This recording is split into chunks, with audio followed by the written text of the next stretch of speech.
Good morning and welcome to today's program from the Commonwealth Club of California. I'm John Zipperer, the club's Vice President of Media and Editorial, and I wanted to welcome you to our program today, What Does Politics Demand of Black Women? It's presented at the Commonwealth Club by the Michelle Meow Show and our In Forum division.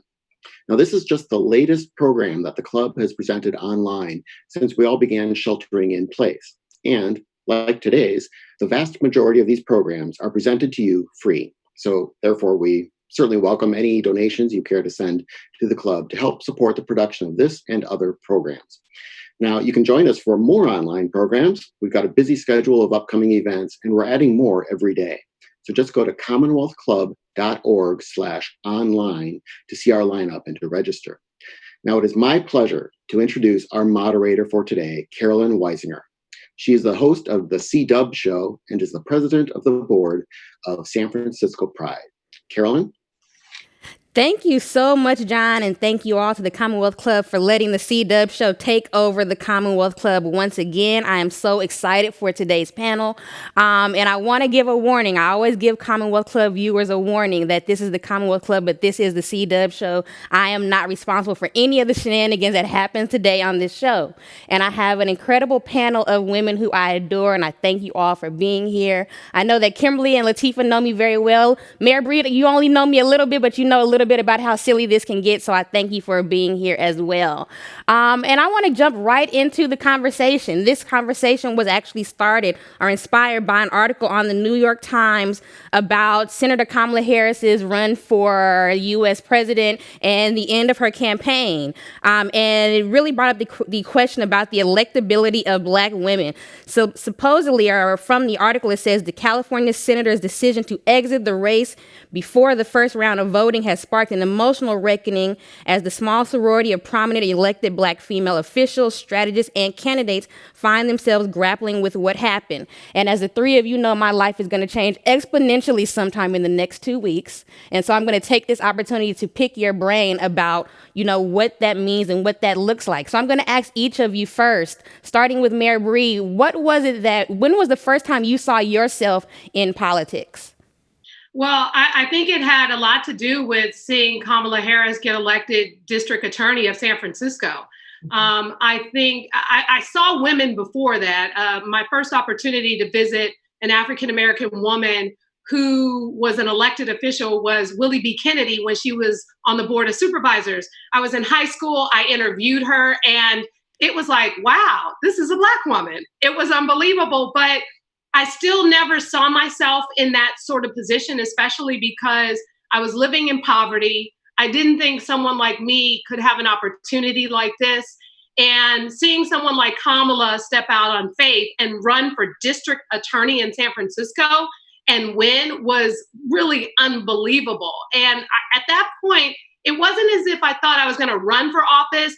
It's just that I knew that if I wanted to do something more than, be active in the community, I could. Seeing Barack Obama become president was unbelievable for me as well.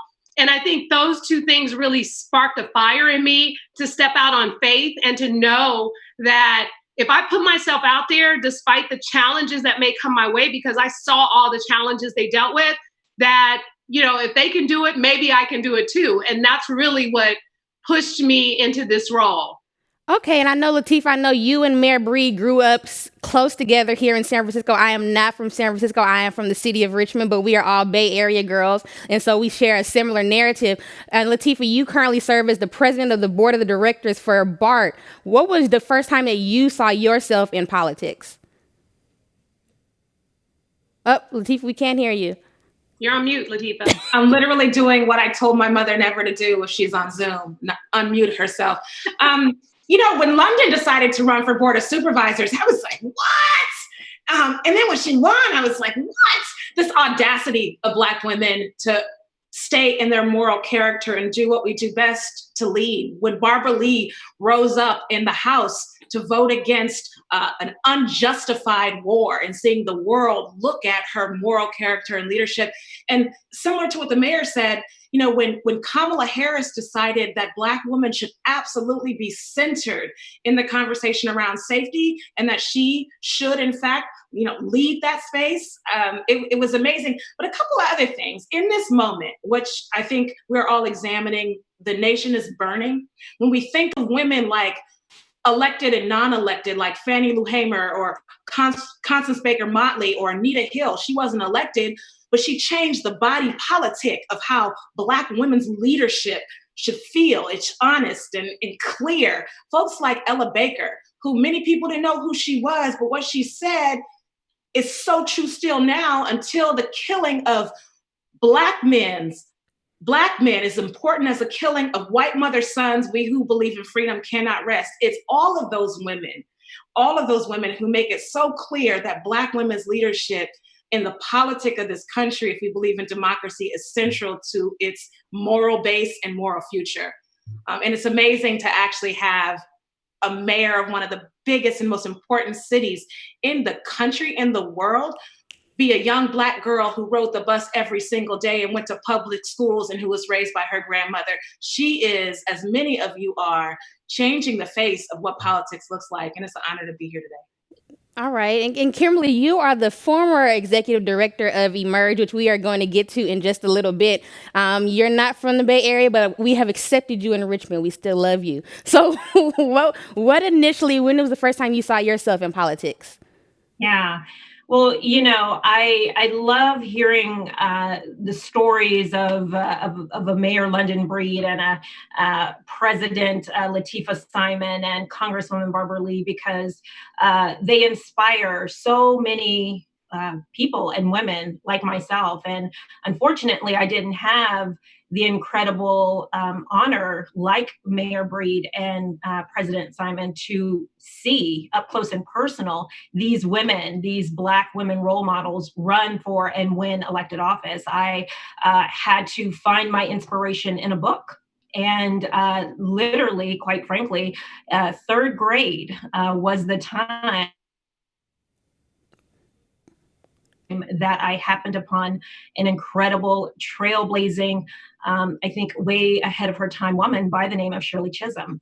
And it was reading about this woman in third grade, for a book report about her life, her legacy, how she was in so many ways a freedom fighter and a justice warrior who fought for the underrepresented, for the poor, for women, for children, for families. That I decided that I wanted to be just like her. And I think for so many of us women, Black women especially, who are, and thank you, Lateefah, for calling out in this moment what I think is a really important piece and part of this conversation, and that is the morality of all of this. Our moral character, moral compass, Black women have for so long played that role. And I think even more so today. And so having someone like a Shirley Chisholm who stood in her morality and her integrity was a beacon of light for so many of us to follow. But for the Shirley Chisholms, the Barbara Lees, the Kamala Harrises, they have laid the ground for the incredible success of a London Breed, Lateefah Simon, Malia Cohen, so many who have come behind them. And so in this moment, I think it's really important that we as Black women, individually and collectively, remember our ancestors and the shoulders upon which we stand, because this is another moment, I think, in our history that is calling for the fierce, unapologetic, bold, moral leadership of Black women. So then the question becomes that of this myth of electability. We talk about the different myths and stereotypes that Black women face when they go into public office. And Kimberly, I'm going to ask of you a question that Mayor Breed posed in the article. And that question is, when we talk about this issue of electability, I was on Wyatt Cenac's Problem Areas on HBO last year. We talked about young Black girls being disciplined in schools. And they asked me, well, why do you think Black girls have the highest discipline rates? And I said, well, because usually when they go to the principal's office, they're saddled with all the different stereotypes of black girls are too loud, black girls are too dramatic. So when we start talking about electability and can a black woman win the presidency in Louisiana, can they win the Iowa caucus, we're talking about can they go up against white men. Mayor Breed posed in the article, why is it more natural for America or the US to accept white male electeds over black women? Kimberly, why do you think that is? Well, I think there are many reasons why, but I think one of the biggest ones is that we have a preconceived notion because of what society feeds us all day, every day, of what leadership looks like and what leaders look like.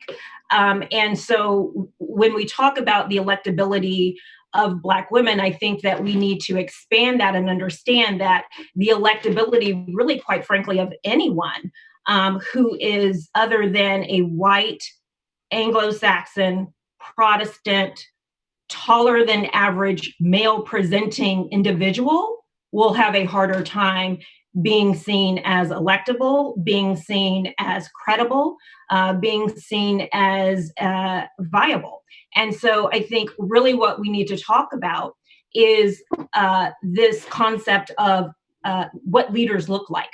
And understanding that Black women not only are electable and can win, but the research, and if we actually care about what the research and the data tells us, the research shows us that not only do women win, Black women as well, but they win at similar or higher rates as their male counterparts. The problem is not that women can't win. The problem is that women aren't running. And so we need more women to run in order for us as a society to see that as normal, number one, and then to start electing them. And so the electability question is a farce. It is a myth, that Black women, that women in general are not electable, and it's something that we are proving time and time again to be false. And I look to folks like Lauren Underwood, to folks like Lucy McBath, who won in non-people of color majority districts. The research is also very clear that Black women, specifically Black women, have a higher percentage of winning elections in non-people of color majority districts. So we need to just get more Black women to actually run, support them when they do decide to run with time and talent and money, and start bringing about the change that so many people are craving in this country, Black people, white people, all people across the board. I'm glad you brought in that concept of the data, because the data does show that Black women have the higher voting record. Black women are involved in as strategists, as consultants, and all the things. We've been elected all the way up to Congress, but for some reason we do still have a hard time getting young Black women involved in politics. And Latifah, I know I saw you give the keynote speech at the She Ready event. What do you think it's going to take for us? I feel like there's a gap in the proverbial bench, right? So what do you think it's going to take for us to get more young Black women involved so we can start filling in that gap? Unmute yourself, Alma. This is like I did it again. I'm never going to live this down. I'll be quick because I'm actually really interested in what the mayor has to say about this, because very few people, when we decide that we want to run, there are folks who support us, but there are very few people who really think, especially these big positions, can she really win? To Kimberly's point, structural racism is structural. And there is a misconception of who can lead and who should lead, who's ordained to lead. And so racist ideas strangulate the possibility of what can be. And our work is to knock down those. In my day-to-day life, I have the privilege of running a foundation, the Akinade Foundation, where our sole principle is supporting movements and leaders to knock down structural racism. Why I say this? If for all of your life, whether you're living in a small town in the Central Valley or north of Sacramento, or even in San Francisco, and you've never had a Black woman teacher, or you've never seen someone in a position of power, how do you develop the hubris to say, not only should I lead but I can actually make structural change. Why it's so important for us to be nagging on women of color, on Black women, to say, you may not win, but you have to step up and run. You have to figure out how to have a strong voice in your community, but then that's not good enough. We have to stand right beside and right behind one another, because in the rooms that we are in, let's just be very clear. Our colleagues, even, and I'm going to go there, even progressive colleagues, don't believe all the time, and most of the time, that we deserve to share space, or that we're qualified enough, or that our policy ideas or implementation methods are astute enough. And so for the Black women who are thinking about running and they see how hard it is for us when we're in these spaces, whether you're running or you're elected, we have to also let them know it's not going to be easy, but it's absolutely true that it is our ordained responsibility to lead in our communities. So then, Mayor Breed, I'm going to ask you, since Kimberly told me to ask you, and I think it's important that a lot of people hear your take on it, because so many Black girls hear a similar narrative, to yours, especially those of us who grew up in the Richmonds, in San Francisco's, in Compton, in Ninth Ward, in Louisiana. What does it take for us to get those young girls who grew up in those circumstances to understand the importance and see themselves running for elected office? I think, first of all, it starts with remembering who we are and whose shoulders we stand on. Those people who in the civil rights movement put their lives on the line in order to make sure that we even had the right to vote. Our ancestors who came to this country on slave ships, the things that the folks of the past had to endure gives me the strength to do this work. And why not me? Why not you? I grew up in some of the most challenging of circumstances in San Francisco. No one in elected office right now can even come close to experiencing what I had to endure, not by choice, but living in the conditions. People talk about the mayor grew up in public housing. Yeah, but I had to endure the conditions. I also had to endure the lies that came from leaders and politicians and other folks who made promises that completely destroyed the African American community. And so when I decided that why not me, and I stepped up in faith, it had everything to do with being tired of making promises, and also non-African Americans who felt they knew what was best for my community and people who had my experiences.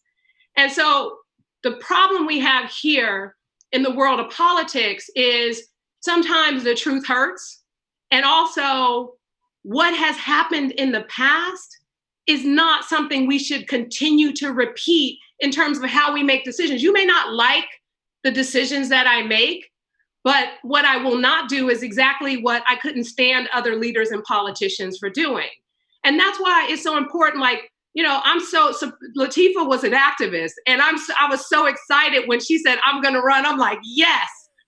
And all of those same people who in some cases rallied around her then became, the most challenging people to deal with, because they wanted to control her. They wanted to tell her what to do. Latifah knows what to do. She's a leader. She's fierce. And she grew up in these kinds of circumstances. And even with Kimberly Ellis, it's like we got these incredible leaders. And what we have to remind people about the fact that, look, and people think I use race a lot, but slavery is over. And we are not here to be told what to do. We are here to take our experiences, our strength, and everything that we represent and use that to make different and better decisions so that we can change the outcome of what's actually happening with Black people, not just in San Francisco, but all over this country. And we cannot be afraid to call it out, just like Congresswoman Barbara Lee, who just joined the call. Thank you for doing that for me. I tell you, it's not about being Black. It's about the fact that there is something wrong when you see disproportionately, even in San Francisco, where less than 6% of the population is African American, and you still see the largest number of homeless people are Black, the largest number of kids who are dropping out of high school, the victims of violent crimes, all of the things around negativity, what's happening in progressive San Francisco. It is not okay. And it is time that we start listening to people who live the experience to help make the decisions collaboratively in order to try and move forward. And we cannot let anything stand in our way. We've been through worse. We've been through challenges, and we will continue as Black women, as Black people, to go through challenges in our lifetime. But we cannot be afraid. Our ancestors have endured worse. And we have to be the change we want to see. We have to step out on faith and do what we know we are capable of doing. It's all in us. We just have to step out there and go hard. Well, thank you, Mayor Breed. And I want to take a moment. You already introduced Congresswoman Barbara Lee, but I want to thank her for taking her time out from Congress session to join us. Hello, Congresswoman. How are you? I just want to make sure that we can hear you. Can you hear me? I can hear you. All right. Okay. Thank you so much. I have a follow-up question specifically for Mayor Breed. And I always said that if I had the opportunity, I would ask specifically you this question. As a leader of one of the largest events and organizations in the city of San Francisco, I have made some decisions that people did not like. And I have made some decisions that have caused a lot of people to activate racist stereotypes and tropes when criticizing those decisions. How do you deal with, I know you specifically as a leader in the city have dealt with that. How do you deal with that specifically, knowing that people, I see this not just with you, you see this with other mayors, other leaders, that when they disagree with you in the scope of political scopes, they decide to activate those tropes. How do you deal with that? You pray for them. Okay. That's what you do. I can do that. I get the messages all the time. I've been called the N word. I've been called the B word. It's been said that no one from the ghetto should be running San Francisco. Like all the stereotypes. I've been called a crook. I've been called a liar. I've been called a thief. Every stereotype that you can think of, even by elected leaders in this city. And they are quick to believe the stereotypes that, exist. And to be clear, just so you all know, I've worked my entire life supporting my community. I worked my entire life doing things for other people. And not until I had the audacity to get into the political world did I then start getting attacked and challenged in a way that is, of course, very hurtful. And in a way that you don't see other people who are not African American, you don't see them getting attacked in the same way. And what I say, remember who you are, and stand on faith. Stay true to who you are as a person, and pray for those people who sadly have real challenges and real struggle. You can't control what they do. You can only control what you do. You can vent and curse them out to your friends privately, but ultimately, because as an elected leader, as a leader who's in charge of pride and has to make a hard decision, you're not just representing yourself, you're representing all the people that you're trying to take care of. And so you can't make it about you, and you can't get discouraged because some horrible person decided to make some really horrible comments. You pray for them. That's what you do, and that's what I do every single day. Mayor Breed knows to bring up praying because she knows I'm the only person that stood up at her office talking about Carlton Pearson. No one has ever done that. Congresswoman Barbara Lee, I'm thank you again for joining us. And I want to kind of roll back to the first question that I asked a lot of these ladies. And I think it's important to ask you this question because a lot of young Black girls saw themselves in politics through Senator Harris's run. But you not only saw yourself in politics through Shirley Chisholm's run, you actually got to work on her campaign. And I remember seeing the documentary about her campaign that ended with you all giving her some sort of present. I couldn't see what it was, thanking her for opening the door for more Black women. So what was it in her run and in working her campaign that led you to be a congresswoman yourself? Sure. Well, thank you very much for giving me a chance to be with you, to be inspired by so many wonderful African-American women. And first, let me just say, I just got back from Washington, D.C. We were there for the last couple of days trying to hold it down and trying to address some of the issues that still are looming that we have to address on COVID-19 with our small and minority business community. But I want to say to Mayor Breed, listen, in Congress, we say I associate myself with the remarks of the gentlewoman from San Francisco. Well, let me tell you, Mayor Breed, and I'm reminded of Dr. Maya Angelou when she said, "And still we rise," and that's your message, I think. And also, I just have to commend and salute you and thank you. And I tell my colleagues all over the country, that if it weren't for you and your bold and visionary actions stepping out there first on COVID-19 and instructing this state and the rest of the country on how to move forward to save lives and stop the transmission of this virus, I don't know where we'd be. There'd be hundreds of thousands of more individuals dead. So just thank you, London Breed. Thank you, Mayor Breed, because you have been just such a phenomenal leader. And I remember when you first ran for mayor, and I know what you're talking about, because, coming from where I'm coming from, I hear this each and every day. And so I'm so proud of what you're doing. And also Latifah and Kimberly and whoever else is on this call, you just don't know how proud I am of the work that you do each and every day. And Latifah, I have to just say, I loved having you as a student teacher in my class at Mills College. Professor Lee is what we call her. Okay, and to see what you have done and how you've taken your life in terms of public service. So thank you again. But listen, let me just say one thing about Shirley Chisholm. What we gave her at the end in that movie was a document that I had put together from Mills College that talked about her campaign in the California primary. And going back to that day, I was unregistered. I was a community worker for the Black Panther Party. I understood political processes and the two-party system, but I conscientiously said no. I did not want to participate in these charades that were taking place.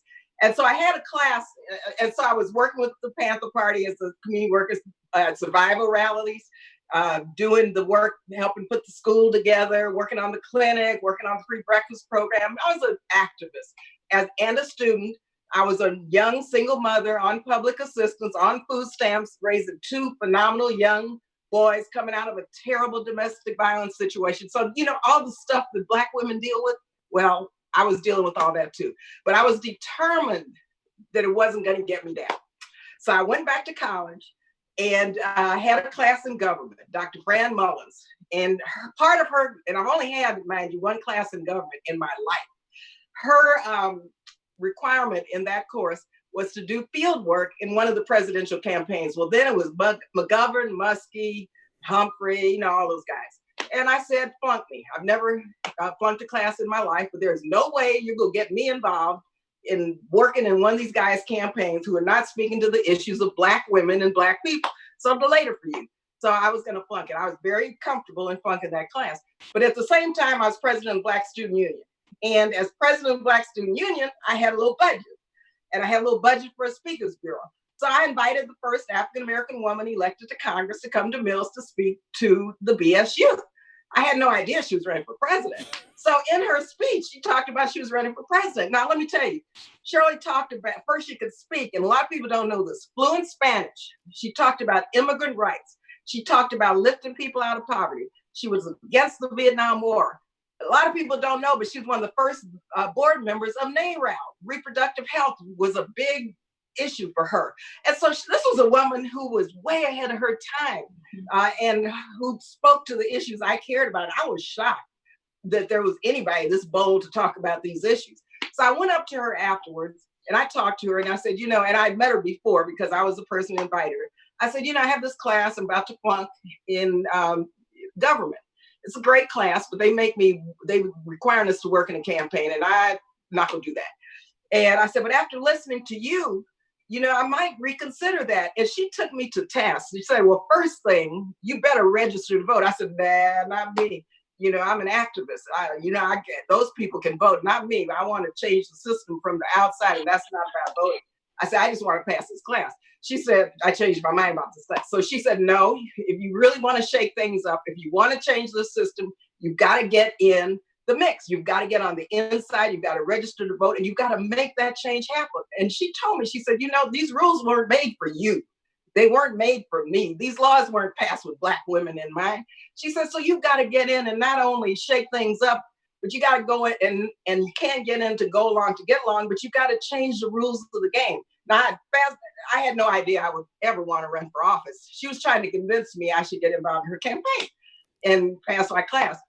I reluctantly said, okay. I said, how do I get involved? Who do I call? Boom, boom, boom. She says, I really don't know.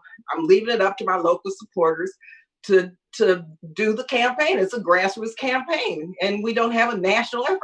I said, okay. So after we talked some more, I went back to my class. I talked to Dr. Mullins. I said, okay, I'm going to think about reconsidering this class. How do I do this? And what do I do? She said, well, that's part of the coursework. You have to figure that out yourself.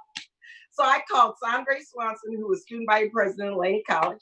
I called Wilson Riles Jr., who was also a student, and Sandy Gaines, an African-American woman, was president of student body at Mills College.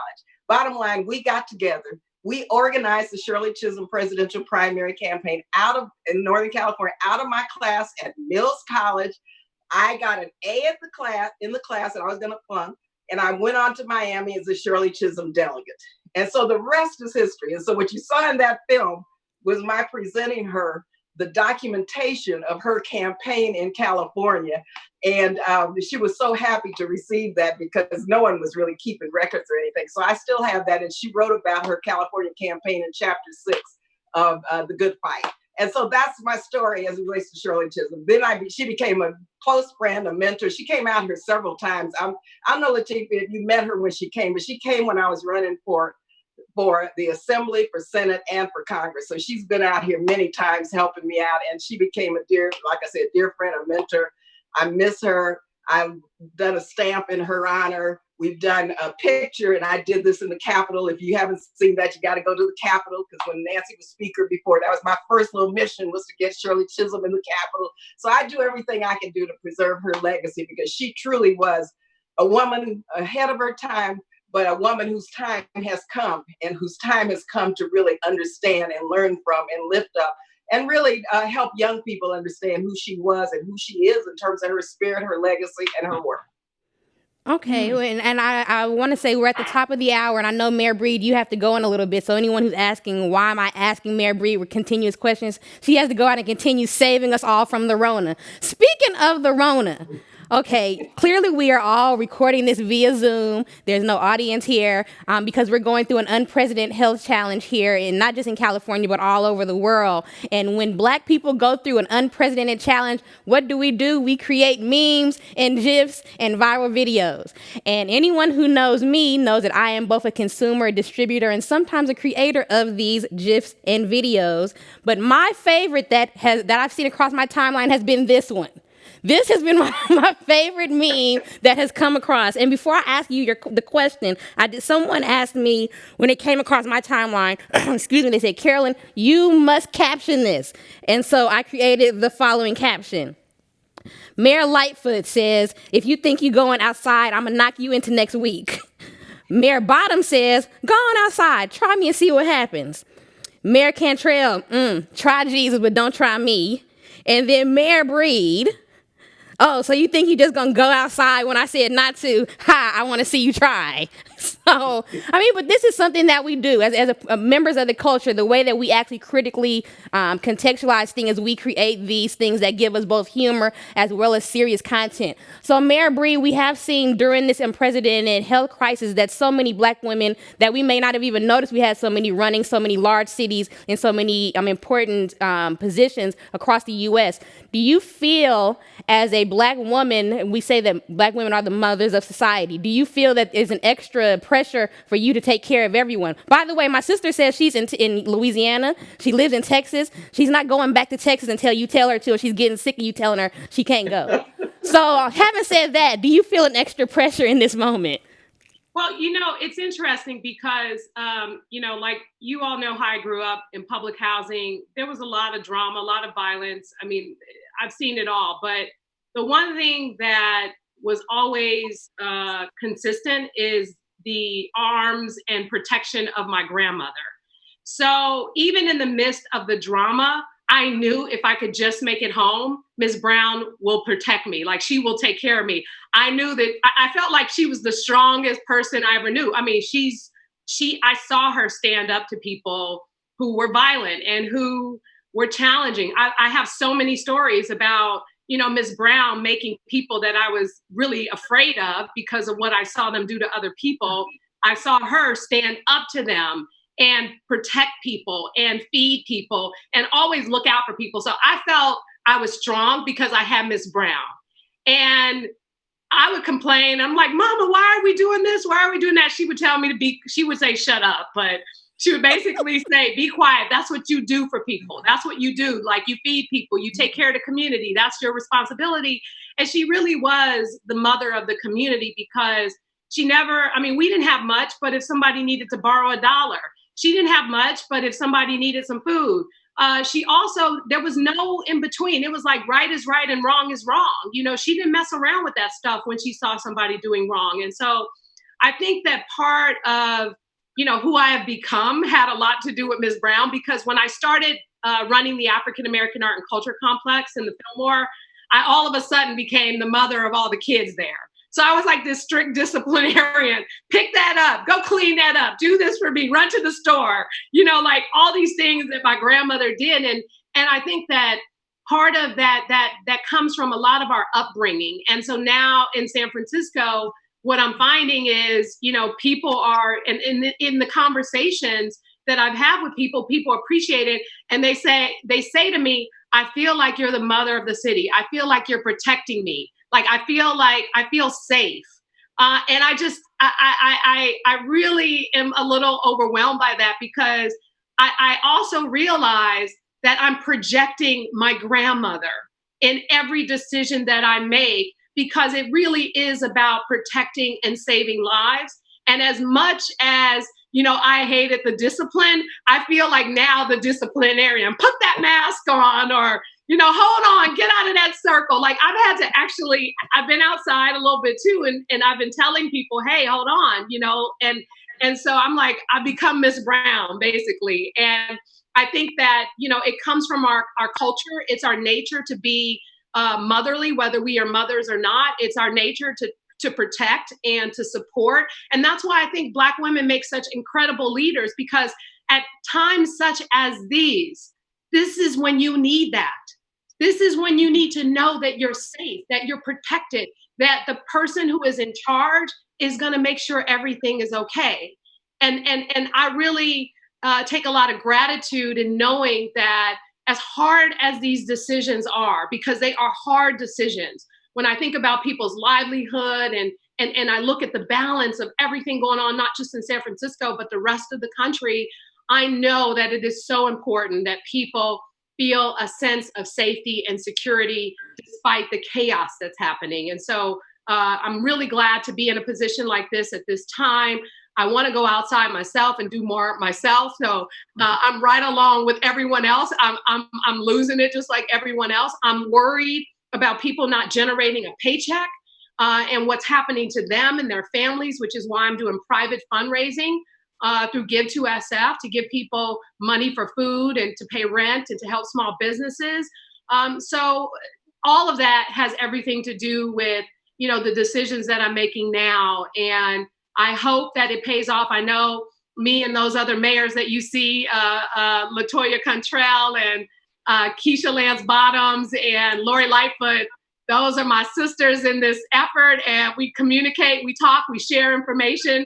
But, you know, like, I'll tell you, Barbara Lee was the first mama of the movement. And, you know, we are just so grateful that we're in a position to serve in this way. And I think what you see are really a lot of the mayors, and especially Black women in leadership, really leading the way in this country as it relates to this pandemic, because that's what we do. We multitask. We take care of the communities. We take care of family. We don't wait around to, you know, basically, we can't completely rely on the federal government. I mean, Congresswoman Lee is battling this craziness every single day, despite this pandemic. And here we are, we're like, look, we can't wait for the cavalry. We got to get it done because folks need help now. And so I think that's kind of the nature of who we are. And it is a blessing. And I'm so grateful to be mayor. And I'm so grateful to help support other amazing women leaders, African-American women leaders. And I am looking forward to a future where we see more, especially here in the Bay Area. I'd like to see more. And that's why I love the fact that Latifah and Kimberly are at the forefront of this movement. We've got to get people registered to vote. We've got to have them step out on faith. And we got to do everything we can to support one another. So, Mayor Breed, I know that you have to go. Like I said, save us from the Rona, but it's a tradition at the C-Dub show, and I wasn't going to do this when you left because I didn't want to give the panelists extra time to answer this question, but I'm very, very interested in your answer. So, I always end the show by asking these very important questions, and this question that I'm going to ask you is the litmus test for me, and I test every black person. If you don't answer this right, I will still love you, but I will drag you on the internet for answering it incorrectly. It is important. You cannot go back and forth about it. You are a very decisive woman. I know that you can do this without giving me too much of an explanation. I don't want an explanation. Important question. Which Michael Jackson album is better, Thriller or Off the Wall? And I'm not going to... Thriller. I'm going to say Thriller. Okay. I'm sorry. I love the Off the Wall song, but the Thriller was everything. I mean, you know, it was everything, especially the video. No explanations, Mayor Breed. No explanations. Thank you for joining us. I'm so happy to have you. I'm honored. I will see you next week for your Pride kickoff event. The Billie Jean video. No explanations, Mayor Breed. You go save the world now. Bye, everybody. You're welcome. Bye, Mayor. All right, Congresswoman Lee, Kimberly Ellis, and Latifah Simon. I'm going to go back to this important conversation about getting young women involved. And I mentioned, or I haven't mentioned, the Emerge program. I know that Kimberly, you were the former executive director. Latifah, you graduated in, which year did you graduate? 2009. 2009, and Mayor Breed, who's left, is also a graduate of the program. How have you all worked to actually bring more young women in? I had one of my Emerge sisters, Tiffany Jones, who told me that it was important for her to get specifically more young black women. And she actually referred to a Shirley Chisholm quote that she got from Kimberly Ellis about if you don't have a seat at the table, bring your own folding chair. So what have you all done, and why was it important specifically to work through Emerge to get more young women involved? I'll go quick because for the former executive director to bring it home, you know, part of, I don't know, and in some ways I think I can do a lot better. But it is always about watching the women who've come before us. I see how Congresswoman Lee, who everybody knows is my serious idol, has made it her business to literally have Black women on all sides of her. There was, right before the shutdown, I was at a random, beautiful young women's event in San Francisco. And I'm sitting by this young woman, and within 5 minutes, she tells me where she's working. She just graduated college. Of course, she's working for the Congresswoman. I'm like, how'd you get that job? That's a good job. I've met so many women, Congresswoman, coming out of your office. You have given us such a framework to bring women along, but not just any woman, not just any Black woman. You've been pretty clear about we need to have an internationalist politic. When I was in your class, you made us study Darfur. You made us understand what was happening across the globe and the intersections of epidemiology of HIV and the fight for a cure. That was, I don't know, over 10, 15 years ago. I'm dating myself, but watching women who have made it their lives, not only to pass good laws, but to bring other sisters along with them. I feel like if we could just do 1/10 of what you've done, and how you stood up for the mayor when she was right, I think we have a really good blueprint. And yes, we need to do more. Kimberly, I'm interested to hear what you have to say about this, but I feel like there isn't an excuse. We know what to do. We're seeing people do it like the Congresswoman. Kimberly, same question to you. And I know that you made it your business, not in just Emerge, but so many different organizations to bring as many Black women into the process as possible. You know, what have you done and why has it been so important in those spaces? Yeah, I mean, I think just going back to, I'm going to keep going back to Shirley Chisholm because I believe that in this moment, we are obligated to really look to those who have paved the trail for us. And what she said was, if you don't have a seat at the table, bring a folding chair. And when I looked around so many spaces, political and otherwise, not only did Black women not have a seat at the table, we weren't even in the room. And so I think it is our obligation to, once we get in somewhere, with us as we can, because we know that half of the battle is just showing up, right? Decisions are made by the people who show up. And so it's important that we be in those rooms and at those decision-making tables where our lives and our livelihoods are being decided. The work of Emerge really is about ensuring that there are reflective voices and perspectives and lived experiences around those decision-making tables.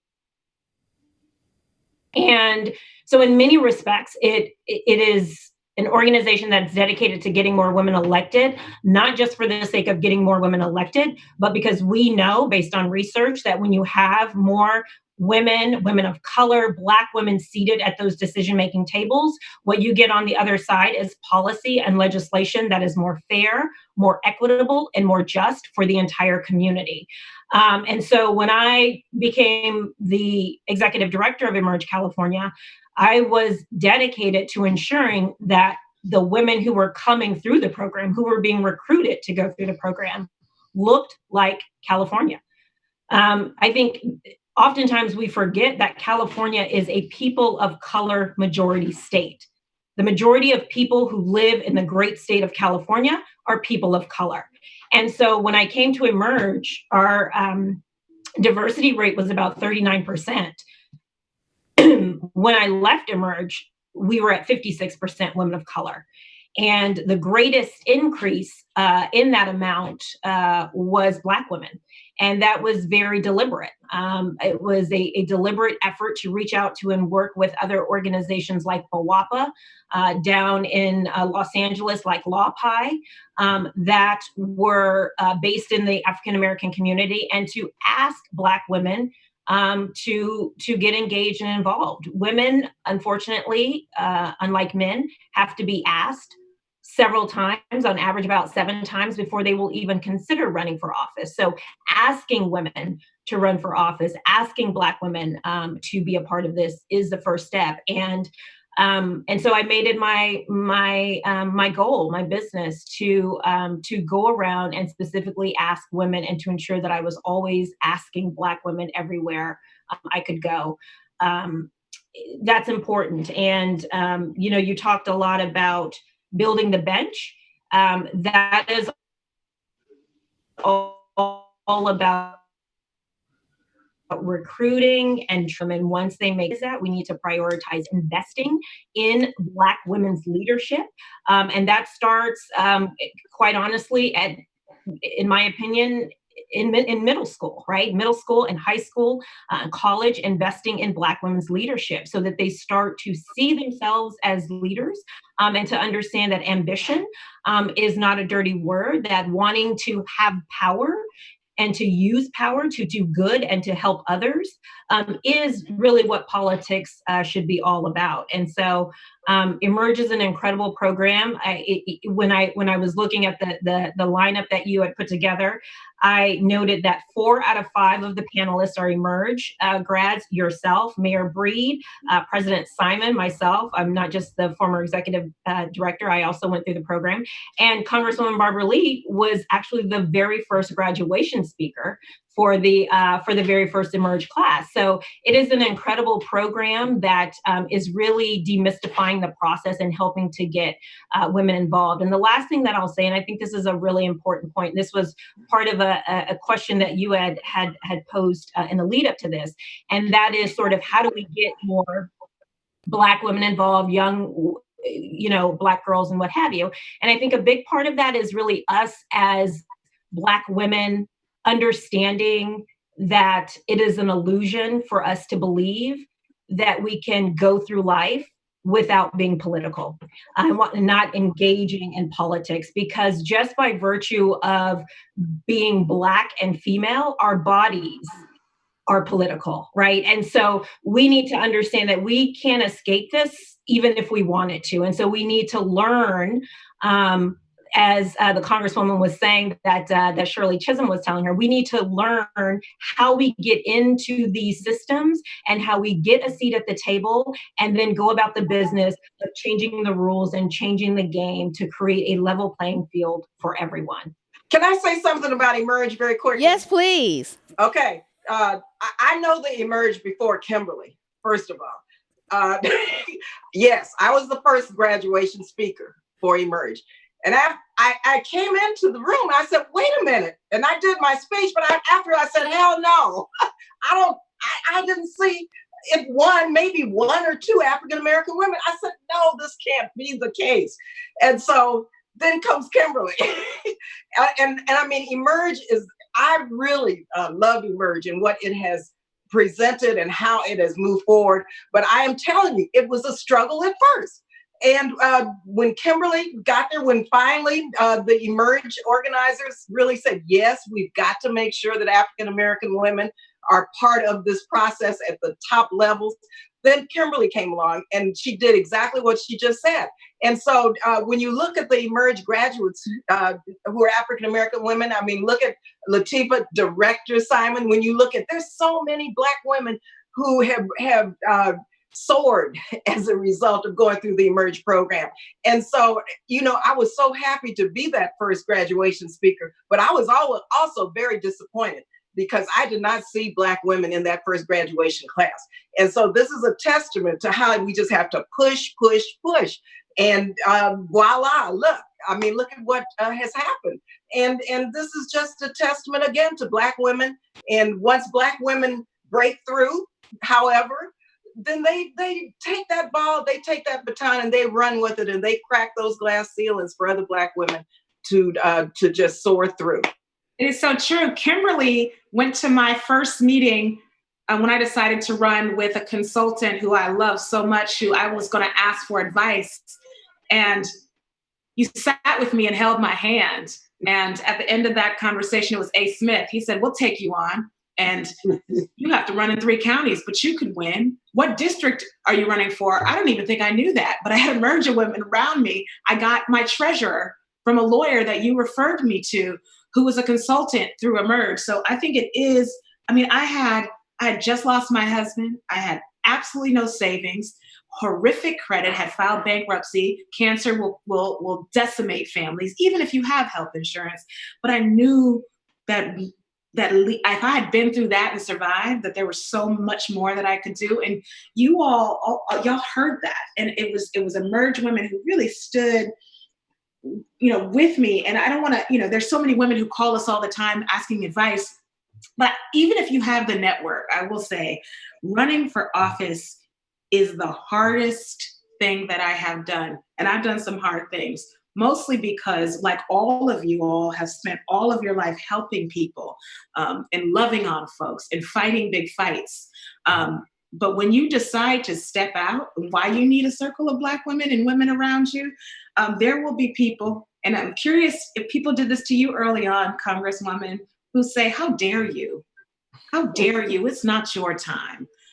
You can work for me, but it's not your time to run. So Emerge and Kimberly, you're always in my ear telling me that is what folks are thinking, but not only to ignore it, push past it and be smarter and read things 5 times and get your army around you. So Emerge is a force.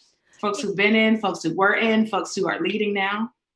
And you know what? I'm actually going to take that question, Latifah, and still pose it to Congresswoman Lee, but I'm going to kind of put a twist on it.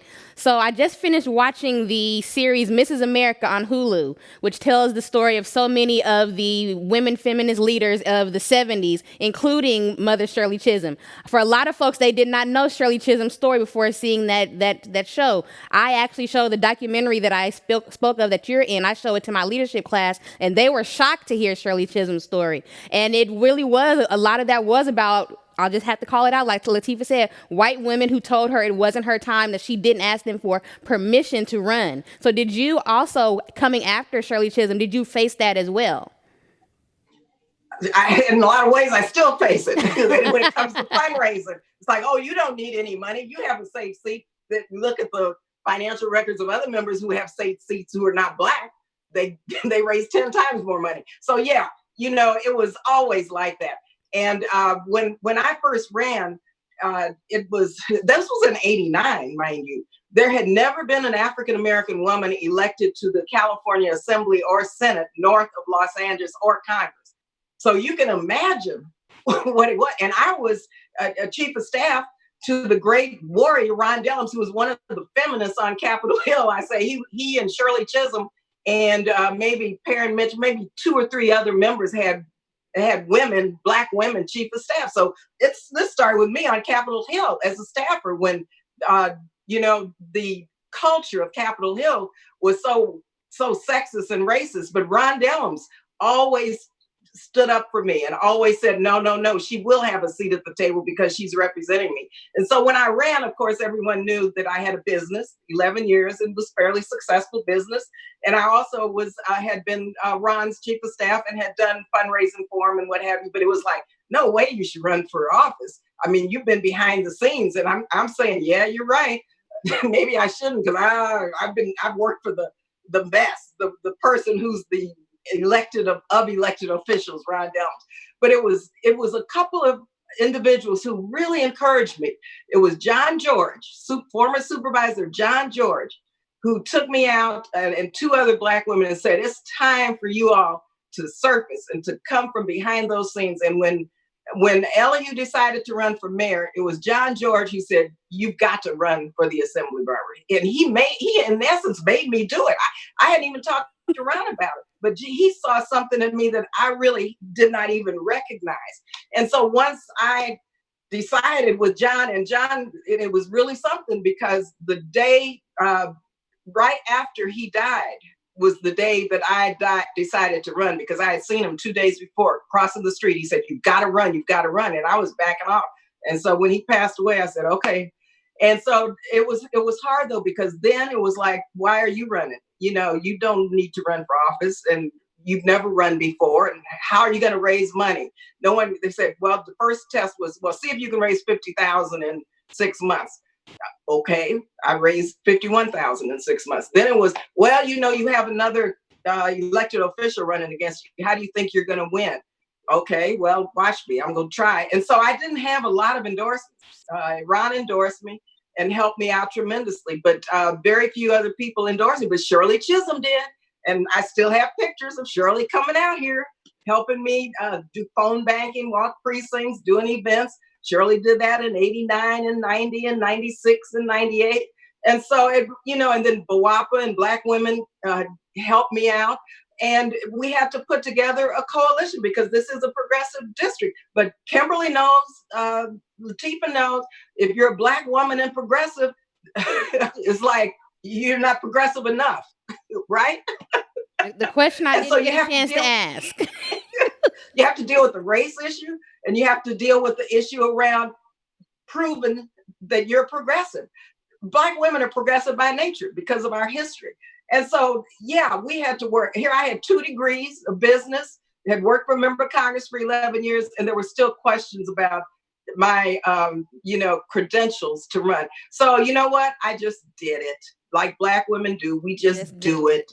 Okay. And then once we do it, we get in there and we do it, and we continue carrying that baton, and we continue in making sure that we do the things like Shirley Chisholm said, not to go along to get along, but to challenge all the injustices. Black women challenge all the terrible things that are going on in a very bold way that a lot of others don't do. So yeah, it's still hard for African-American women, but still we rise and still we do it. Okay. Well, Can I just add on to that, because what the Congresswoman doesn't share, and I think this is a part of understanding the process and what it's going to be like. I think arming Black women, especially those who are interested in or thinking about running for office, understanding and knowing what you are going to be faced with is a big part of it. Arming, so you can arm yourself as best as possible to be prepared for the kind of battle it's going to be. So first of all, acknowledging and embracing what it is that you are actually doing when you decide to engage in electoral politics. You are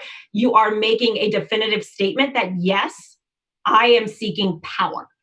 And understanding that for so many in the way that our politics is today, it is all about power. Power equals access to resources, access to money, it decides who gets to pollute and who gets polluted, who gets to live, who gets to die. And so that is what, when we decide to do that, that is what we are doing, and understanding that there is both an internal and an external conversation that goes on when we make that decision, embrace that, acknowledge it, and then decide to move forward. And so making the decision to run is a process. Running is a process. Getting elected is a process. Governing is a whole other process. And then ascending, and I was thinking specifically about the Congresswoman on this one, ascending the ranks of leadership once you're elected is a whole other process. And so there are so many processes and so many things and layers that Black women have to navigate and traverse in order to even be able to start the process of doing the work of the people. And so I just think it's really important to underscore that it's not just running for office and getting elected. There's a whole other other side of the coin, the labels that are thrown at us. You're not progressive, you're moderate, you're this, you're that, not from the other side, from our own, from within. And so these are really real challenges, and that is separate and apart from the financial hurdles and the personal challenges of just being in a position to wage a campaign. So I just think it's really important that as we have this conversation, understanding as well as we can exactly the battle that we are going to walk into, so that we can best prepare for it. And having accomplices, not just allies. There are folks who we have to ride with when you decide to represent a populace, a community. It's important to have folks, and not only a diverse coalition, and not just allies, but folks who ride with you, right by your side. They may not look like you, they may have different experiences. From the political community, the donor community, they're there. There are folks that are there that deeply understand an anti-racist commitment to leadership and electing Black women and supporting Black women once, like you said, they get elected, so that the governing process actually bears the fruit of this idea of why we're there. It's to create and implement and watchdog over opportunities for all of our people to be safe, to be healthy, and to have exactly this thing that we're supposed to have when we're born, this democratic vision of what's possible. And I think we have so many folks who are in office right now, and so many folks who are laid the way. We got to keep going. So we're coming down to the end of the show. Since you all have already basically given me what your advice would be for a young candidate such as myself, I will ask Kimberly, Thriller or Off the Wall? Just Thriller or Off the Wall? Well, as someone who, Thriller or Off the Wall? It would be Off the Wall. Okay. Yeah. Latifah, Thriller or Off the Wall? The wall. Off the Wall. Okay. I'm going to let Congresswoman Lee have the last word as far as what is your advice to a young candidate such as myself, and then Thriller or Off the Wall. Advice is just be yourself and do it. And what Kimberly and Latifah said, this is about power. It's about power sharing, and it's about equity. And so don't run for office just to run for office. Run for office so you can get in there and be powerful to change power sharing arrangements in this country. Because right now, as we know, it's in pretty bad shape. And Black women are the ones who are going to save the soul of America because of who we are and our history. And of course, it's Thriller for me. I will reveal the real answer to that question in social media. I want to thank Latifah Simon and Kimberly Ellis, and thanks so much to Congresswoman Lee. I have now adopted you, or you are in my inner circle now, people who I'm going to call and bug as I go into this campaign. I want to thank the Commonwealth Club for letting us have this conversation. Continue the conversation. You can find me on Twitter and Instagram as C-Dub the host. You can find the C-Dub show across all social media platforms and wherever you catch your podcast. We are hoping this is a first in a long conversation about what politics demands of Black women. And thank you again. Okay. Bye, everybody.